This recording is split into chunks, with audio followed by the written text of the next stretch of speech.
Once a giant, always a giant.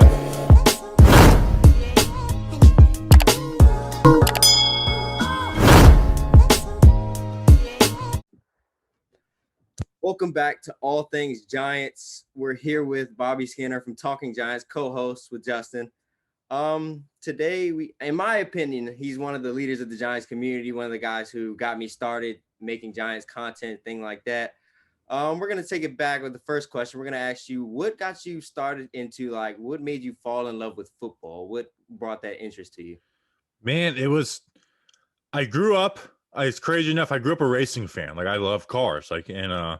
I wasn't really into sports, and then I'm a big dude. I'm 6'7", so which means I was big as a kid. And people were like, you need to play sports and try sports, And I got into basketball and football, like, watching them, but I played basketball. And then when I got to high school, my coaches were like, and I love football at that point. Like, I was a fan. They're like, you need to try, like you have a better chance to be successful at football than you do basketball. And so when I started playing it is when I really like fell in love with the game. Like, if you asked me in middle school, I was more of a basketball fan than a football fan. Mm-hmm. But once I started playing football, I just totally fell in love with the game and the ins and outs of it, and how complex of a game it is. It's more than just, who's faster, bigger, stronger. There's so much to it, and that's what I love about it. Yeah, the one thing I love about why I started, like, I used to play basketball myself, and why I like football a lot more is because in basketball, not every single play matters, but in football, everything matters, every down, every inch. And that's one thing that draws my attention. But you told me how you became a football fan. How did you become a Giants fan? Like, you see, you're a huge Giants fan, huge Giants creator. What made you want to become a Giants fan? Well, I'm just from Jersey is really what it is. Like, I grew up in Florida, but I was born in New Jersey, and then we moved down here when I was 2 years old. And my dad wasn't a big sports fan. He likes racing, but he wasn't even like a watch NASCAR. He would, but it's like he just liked racing. He's more of an adrenaline junkie than a sports fan. And so I was like, okay, my grandpa's a Giants fan. I'm from New Jersey. The Giants play in New Jersey, or they're the closest thing to. But I'm a Giants fan. So even before I was into sports, I was a Giants fan, like the Super Bowl versus the Ravens. I think that might have been the first football game I watched was that game. And it's like, I know I'm a Giants fan. So basically just my roots is like, I'm from Jersey. So like the Giants, the Devils, and then the Nets. And then the Yankees were the one team where it was like, my dad's like, you're a Yankees fan, because it's like, he's one of 8 kids, and it's like half the family is Mets fans, half Yankees. So the Yankees were the one team I was like basically told that's who I'm a fan of. Although I'm restricted to just, I mean, I grew up and my dad was a Giants fan. I think one of the first few football games I watched was that '07 season and that Super Bowl run that we had. And that's kind of what brought me to be a Giants fan, was my father. So it's kind of similar, but one, like, with me being like, when I just started on Twitter talking to all these new Giants fans, I just realized how, like, all these Giants fans are Knicks fans and Yankees fans, and it's just how everybody is so together on those type of things. Is like everybody is fans of these New York teams, and it's amazing, in my opinion, how everybody's so committed to these teams. Oh, I have to be careful with the way I tweet around the Nets, because Knicks fans will get like I'm a Giants person, So Yeah. I have to be careful not rub in my Nets fandom, because we're good now, too much, because the Knicks. I don't want my audience to dislike me because I make fun of the Knicks. I always do wonder though, like, imagine if New York had one team for each sport. Like, think about how crazy the fan bases are for each team. Just imagine, like, oh, okay, just put that all together. I mean, we're already like this one of the strongest fan bases in the NFL. It would blow away Dallas, Pittsburgh, all those other teams if we could just be on one team. Yeah, it's crazy because it's like over like the past few weeks since like the off season began, I see, like, I don't really follow the Jets or anything like that, so I don't know what happens with them. But I see, as a lot of with a lot of Giants fans, is it's a lot of controversy over like certain things, and people are so strong to their opinion that they will judge certain people with a higher base than they do, and it's just a bunch of arguing over two different topics. And if that was all one, that'd be ridiculous. I when I first started getting social media, I would get in those arguments, and now I'm just like, I just abstain for the most part. If it's relevant, I'll argue about it. But it's like, I'm not going to argue about Leonard. Like, like Leonard Williams, like this year it's different, but last year, the trade happened. I gave my opinions, and then every time it was like Leonard Williams wants a contract, it would be turned into a Leonard Williams debate. And I was like, you know what? Everyone knows my views on Leonard Williams. If they've been following me, we'll talk about him when he's relevant. So that's something we try and do with Talking Giants is to not repeat topics, because it's very, especially, in this in season, you can't. But this time of year, it's very easy to just talk about the same stuff over and over and over again. And that's why we try and pride ourselves is it's like, hey, we're going to we're going to spread our stuff out, and we're going to hit, like, we're not going to touch the same topic over and over again. Like, you're not going to hear us talk about who we want at 11 every day until the draft, and then we'll do mailbags here and there. So Yeah, I mean, I've watched you guys for a good amount of time. I won't say I was one of the first people to watch, but I've been watching you guys for a good amount of time, and I see what you guys do on the show. And then I forgot the name, but you do when you started the O-line reports. Like, I'm not an O-line type of person. I'm more of a playmaker type of person. But when you would have those O-line reports, I would watch them. I would learn new things about Nick Gates and Will Hernandez and things like that. And then you were one of the first people who introduced me the idea of there might be something going on in the building that we don't know about between Will Hernandez and the coaching staff to why he didn't get as much playing time in some games. But what really is a reason why you, like, I know you said you're 6'7", which actually that was the first time I've heard that. But what makes you want to do those type of things, like that certain content? Like, I know some people feel as though watching offensive line is quite boring. I'm different on that. I think once I watched yours, they were actually pretty fun to watch because I learned new things. But what drives you and what motivates you to do those type of things, like those player reviews? I've seen you do the draft ones too. Keith, I thought that everyone else would think the O-line stuff was boring, and it was actually I wasn't planning on doing an offensive line report this year. It was just week one. Now the O-line didn't play well, but I was like, I was like, there's things that were being said. It's like, this isn't like the O-line wasn't the sole reason for, Saquon not having rushing yards. It's like they just weren't blocking. Like, their scheme was screwed up. So I was like, I just want to do this and, show off Andrew Thomas' success. And then, like, I played offensive line, so it's a position I know the best. It's a position I can explain the best. And I guess people just saw through that. It's like, hey, this guy likes watching the offensive line. He does a good job of explaining it. And it just kind of took off and became like our main piece of content was the offensive line report. It's our most viewed thing every week during the season. Sorry for that. That was actually Justin. So basically that's where it went. It's like, oh my, like, people like this. So that's become our thing. But I've always liked breaking down film. Like, before this year, before we were doing YouTube and, we had the podcast and social media, I would do 2-minute breakdowns of, like, and I still do. I'll probably do one of those a week in season, but I like to break down scheme more than I do like, this is how good this player is.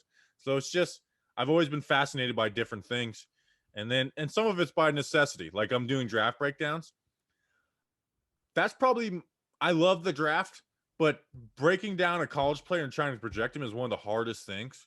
And especially, like, I'm not an expert at wide receiver play. I understand it a little bit, but I'm not an expert. So I try to be very careful on who I do on those players, and to not, if I don't like a player, I'm not going to do a breakdown on him, because I'm not going to tear this kid down and, say and he could prove me, like, I could be totally wrong on him. So if I like a guy, I'll probably do a breakdown on him. If I don't, I probably won't.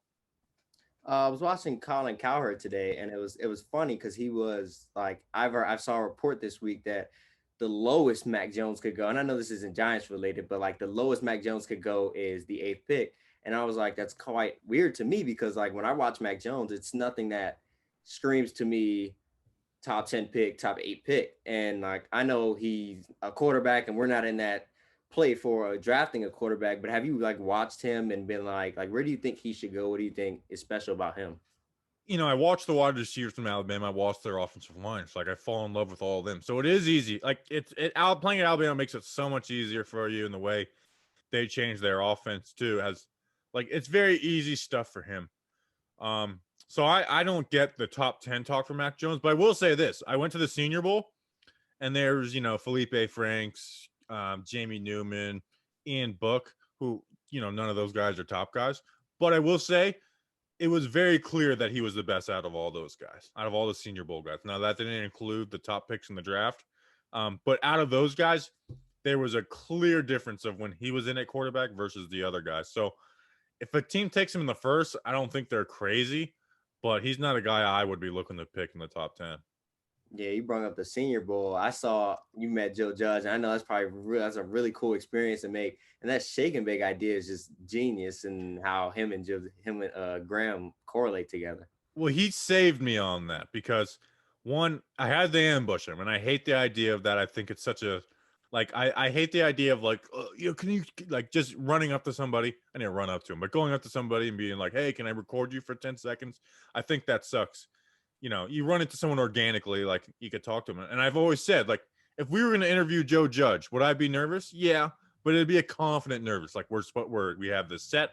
I have what I want to talk about, and this is where I'm going to connect with him. I was so nervous because he could have told me to piss off, like hated me. That could have been my first interaction with Joe Judge. And I don't think he wanted to do it at first, but he saved me that they loved the shake and bake thing before. So if I asked anything else, that could have went horrible. But the fact that they love that shake and bake nickname and have this, Patrick Graham changed his license to plate to have something like that saved me. So that was cool. And then somebody told me that he wasn't, because I tweeted out, I was like, I think Joe Judge hated me as a joke. And he's like, no, he's like, he once he realized who you were, he was cool with it. So that ended up working out really well when it couldn't have went horribly wrong. Yeah, I like the idea. I think it was, and it's quite surprising. Like, I won't lie, I didn't know too much about him coming in, and when I looked, like when we signed Patrick Graham before the season, he came from Miami, and how they were last season, I was kind of like, I didn't really like the hiring because it was like they weren't good. I didn't do too much background, but just my initial thought was that.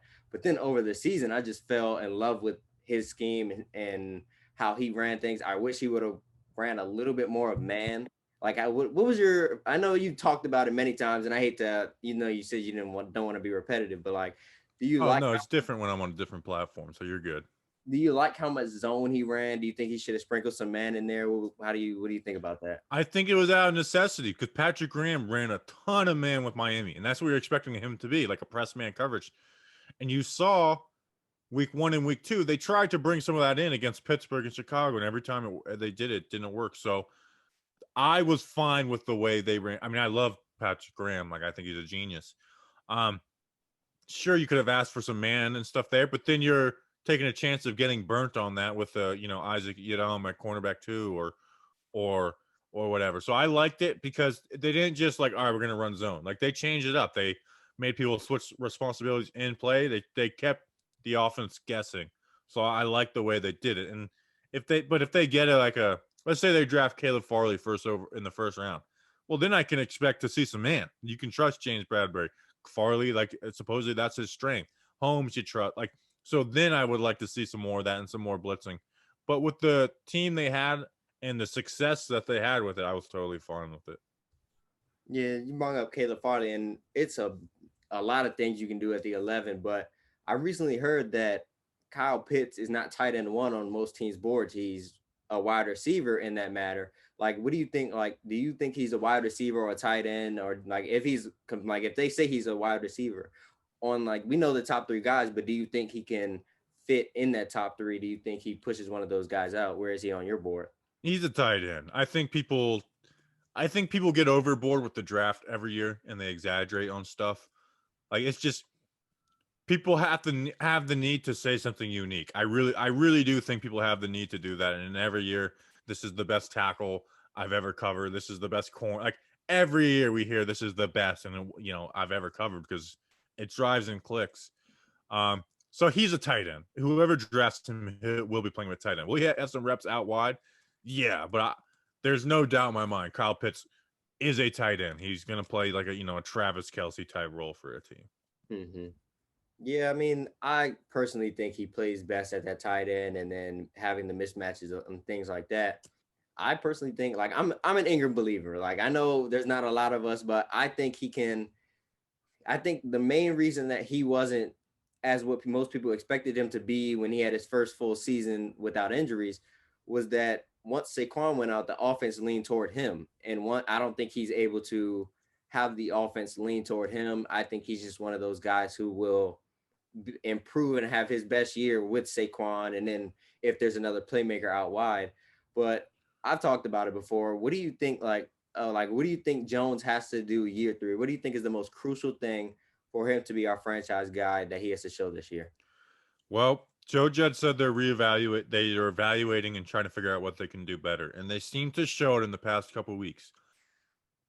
Scrap what they did with the offense last year of this quick hitting, get the ball out quick, pre-snap, know where you're going type stuff. Scrap that and bring back elements of what Pat Shermer did with Daniel Jones. They give him 24 touchdowns in 12 games to get us so excited about him after his rookie season. Give him vertical routes to look at, and then have checkdowns in it. Have checkdowns in the middle field. Turn this tight end into a checkdown drag type of player instead of a number one option. That is where he's most comfortable with. That's what he played with at Duke. So give him that. And then obviously they're going to add weapons. They said at the end of the year, we're going to add weapons. So you add, whether it's a wide receiver in the draft, free agency, whatever, shore up the offensive line. So it really has to be like you get those weapons and then play to his strengths, which they didn't do.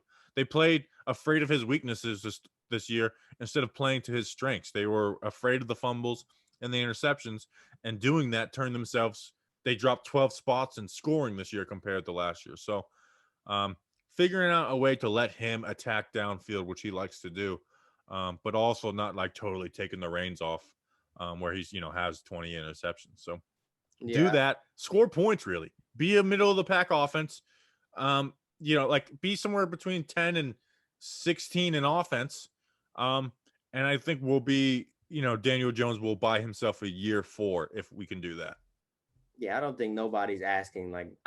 Anybody that truly wants to see progression with this offense is we don't want no Chiefs type of offense. Like, we know in reality we're not going to have that, but we want some improvement. And that's one thing. Like, I watched most of my games with my father, and I kind of wanted winning, but the main thing that we agreed on this year was that we wanted to see progression throughout the year. Like, realistically, we knew we weren't gonna make it to the playoffs, and if we did, we weren't gonna make too much noise, but we just wanted to see progression through each position, through Daniel Jones and things like that. And I've said this before, there were some games, because I knew how, as the season went along, I was kind of hoping, like in the Dallas game even, I kind of wanted them to score on that last drive where McKinney got the pick, not because I wanted us to lose, because you always want to win, but I just wanted to see how Daniel Jones was, like, it was a must-win game, and he would have had a 2-minute drill, and he would have had to score. And I just wanted to see how he was under duress in the last 2 minutes. Like, Eli was great at those 2-minute drives, and I believed in him. I just want to have that same comfort when it comes to Daniel Jones in those 2-minute drives. Like, what do you think about his 2-minute drive, drill, and what you've seen? That's a fair point, because we didn't see that this year. We did see his rookie season, obviously the debut against Tampa, the comeback in that one. And then Washington, in overtime, taking them down and winning that game in week 16. So I think he only had 3 wins, right? His rookie season, right? It was Washington twice and then Tampa. So yeah, 2 of those 3s were like game-winning drives. So you felt good at, but this year you didn't have it. And the Rams game, you had an opportunity, and he had that bad interception at the end. That was one where I totally put that on him. Dallas, I actually did a breakdown on it where it's like, what was he supposed to do in these tell me where he's supposed to throw on this. I'm trying to think of what other opportunities they had that end of game chance in the end. I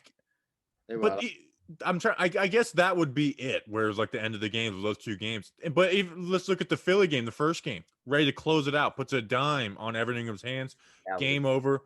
Didn't take the safe, there wasn't a safe throw, but throw the ball deep, trust yourself, and it gets dropped. So what would have been at that time probably his signature win, besides the Bucs win, turns into our biggest nightmare of the 2020 season. Like, you can always point to things in a game where it's like, if that goes a different way, but that's the one time where it's like, you just catch that ball and the game's over. You just catch that ball and we're the NFC East champs. So that play probably haunts me more than any play over the last couple of years. Tell me about it. I think that night, I don't think I checked one thing of social media. I went right to bed after that game. It was painful to watch. It was like, I think we were like 1-7 or 2-7 at the time. We had a pretty bad record, but our division was also bad. So it was like, if we win this game, we actually have a chance at winning the division. So when he dropped that ball, and then when we just completely laid a dud on defense and let them score, it was in a world full of pain. And the But Eagles hadn't imploded yet. We hadn't beat the Eagles in a few years. Like that, it was Thursday night.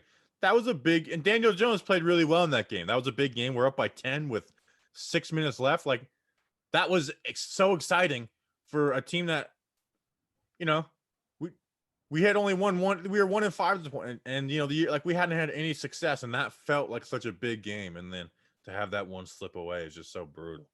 yeah, that one hurt. But I know you watched a ton of football this season. You've seen and you know who the free agents are and things like that. If you think there's one guy that we have to sign or one person that you think is just a must add that, or even you can even take it as far as to say like I know Galladay might get franchise tag, but like who's one guy that you think must be a New York Giant in order to flip the switch for us? Galladay would be the guy because he is the perfect wide receiver for Daniel Jones. Like Daniel Jones, you know, I put out his deep ball numbers last night, best in the league. But he's a touch thrower. You know, he's a touch thrower, and Galladay is the perfect guy for that. Where it's like you put that ball in his range, he's going to go up and get it, even if he doesn't have a ton of separation. He's going to go up and get it, and that's why we like Darius Slayton so much his rookie season. Is like he wasn't having that huge separation, but Jones was putting dimes on it, and Slayton was bringing them down with some nice catches.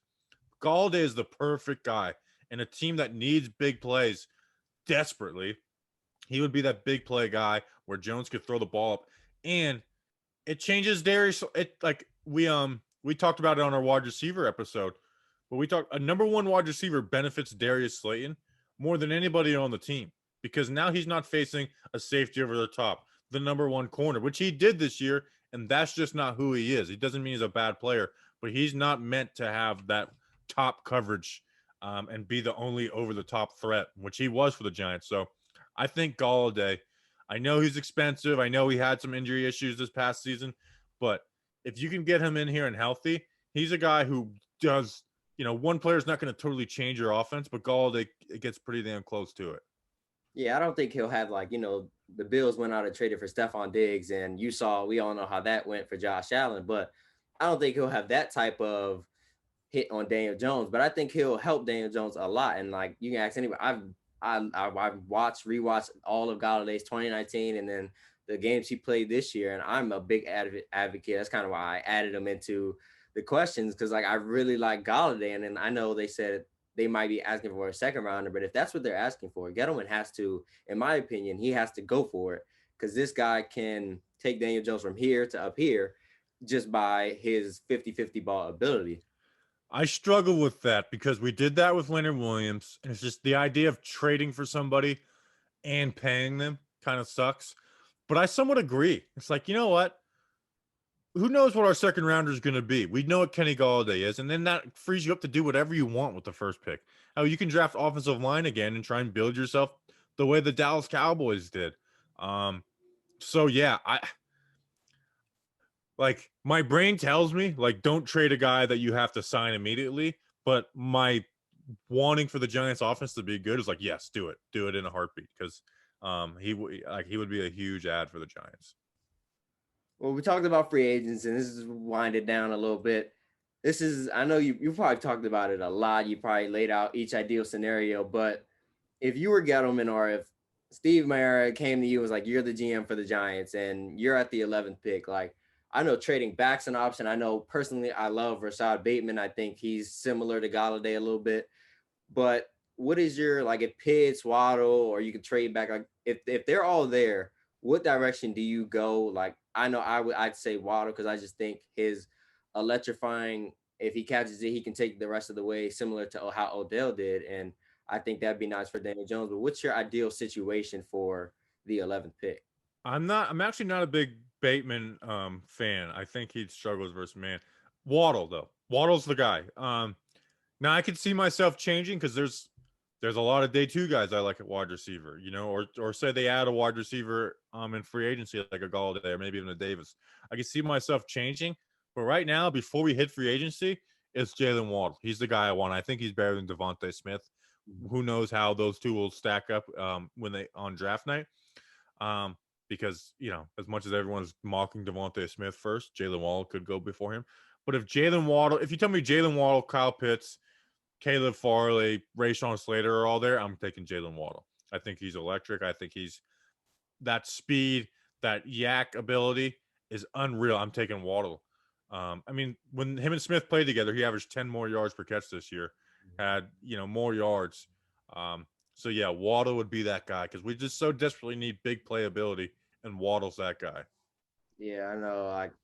I love Waddle's big playability, and like last year, a lot of people when they did their mock drafts, I rarely saw when people had Henry Ruggs going as the first receiver off the board when it came to Yeah. active receiving class. And it's like on draft night, anybody can go. It all depends on who likes who and how it's a scheme fit. Especially when the Raiders are involved. It seems like they're the like Cleveland Farrell, that corner from Ohio State they drafted last year. And I'm not hating on them. Like, don't like just because the mock drafts say one thing doesn't mean they're true. Every year, that's something we try and do is like, hey, there's going to be 5 busts in the first round. See if you could pick out who those 5 are going to, or who I'm not saying you landed at number 5, but see if you could pick out who you think is going to be those guys. And then see if you could pick out the guys who are mocked in the 3rd, 4th round who are going to be the guys that make everyone look dumb. Like De'Ami Brown from North Carolina, that wide receiver. I think when we look back at it, it'd be like, man, that guy should have went in the 1st round. So I don't hate on the Raiders, but they are the most unpredictable team in the league with their picks every year. Yeah, they are. And then you brought up the Cleveland Farrell one. That one really caught me off guard. And I know I heard some reports before that they were gonna reach or make a draft pick like no other, but I didn't expect that pick. And you brought. Oh, you can go ahead. No, you're good. I know you brought up De'Ami Brown, but I know personally a guy that for some reason I like when I watch his tape, he looks amazing.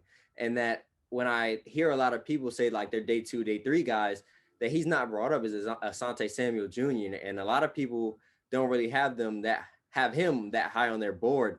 And when I watch him, I wouldn't mind taking him day 2, day 3. I actually like him. Like, who's your sleeper? I know you might could say De'Ami Brown, but who's one of your day 2, day 3 sleepers?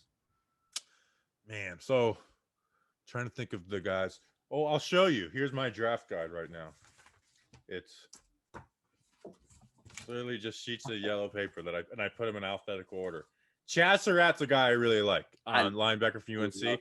I fell in love with him last offseason, and I think he's the real deal. Everyone knows he only played the 2 years of linebacker after moving from quarterback. I think he fits perfectly what Patrick Graham was looking for in that linebacker too. So he's definitely a guy I like. Here's somebody who I see like mocked in like the 6th round. Chris Rumph from Duke. He is like a natural pass rusher. He can drop back in coverage. His dad is an outside linebacker coach. He was a coach for the Texans. I don't know what he's doing right now. Chris Rumph Jr. from Duke. He's a day 3 guy where it's like every time I do like one of those mock drafts when I'm bored on Draft Network, it's like I'm always picking Chris Rumph in the 6th round. So maybe he goes higher. So I'll go with the Duke UNC rivalry with 2 guys and Chaz Surratt and then Chris Rumph. Yeah, I go at it with my buddy. He's a Cowboys fan. We talk about because they got the pick right before us in like each round. So the guy we talk about is Chaz Surratt, and it was like, no, we're gonna get him, and he says they're gonna get him, and I was like, this guy is just electrifying whenever I watch him, and I think people don't notice how him previously being a quarterback can help him, and when he's looking at the quarterback or what things they do and things like that. There is no pick in the draft the Giants could make that I would celebrate more than Chaz Surratt. Like, I don't care if whoever they pick in the 1st round. Like, obviously, whoever they pick in the 1st round will be better. If they somehow end up with Chaz Surratt, and you'll see it. People know. You'll see. I'll get tweets all day like, hey, congrats, Bob. You got your guy. So if they end up with Chaz Surratt, I mean, it's going to be, I'll have to make some type of like vow. Like, I will do this if we draft Chaz Surratt. And then maybe I can, ambush Joe Judge again and really get it into the year. Like, come on, man, get me Chaz Surratt. Yeah, I personally like watching his tape is amazing to me. And like, I know a lot of guys have like Jabril Cox over him and Dylan Moses. I know you guys just did a poll on him, but personally, I think he has the ability to be the best linebacker of the bunch. I know. Let me ask you this. This is unrelated Giants question. I mean, it kind of is Giants related, but between Micah Parsons and JOK, who do you think is the better linebacker prospect? I know personally, I think JOK is the better guy, but I know a lot of people love Micah Parsons. I haven't watched JOK, and I watched Micah Parsons this past weekend, and I put out a breakdown. I went into Micah Parsons thinking he was going to be overrated. I watched some highlights, and he's very close to the line of scrimmage. I went into it thinking he was going to be overrated, and I walked out being like, oh, I love Parsons. So I haven't watched JOK, so maybe I'll like him more. But Micah Parsons to me is a real deal the way he gets. Now I think he would benefit from being with the Giants. I think the Giants having Blake Martinez, I don't think Micah would be able to play to his full potential there. But I like Micah Parsons. But it's like you mentioned Moses and Jabril Cox. I definitely like Chaz more than those guys. And Cox, I'm a type of guy with my linebackers. If you could play fast, loose, and aggressive and good in coverage, I'll sacrifice some of your like playing the run game. Jabril Cox scares me with that. Like he is really bad in the run game. Now he's awesome in pass coverage, but it's can he figure that out is what worries me about him. Yeah. Well, I mean, these past few draft nights, I remember last year I was quite disappointed I wasn't disappointed to when we picked Andrew Thomas, but it was one of those things where it was like I'm not sure. Did you do I think you did. It was a comparison between Wills and Wills, Becton, and Thomas. Now I was a Thomas fanboy. Like I love that pick because I was preaching he was the best. So if you're asking me who's the better out of them this year, Thomas, if you're looking at the year overall, Thomas would not be the number one. You know, he'd be last because of how bad he struggled in the first half of the season. But if you're looking at solely the second half of the season, Thomas was way better than Wills. I don't want to say way better. He was clearly better than Wills to me. You know, pass game, I thought he was slightly better in the run game. He was miles better.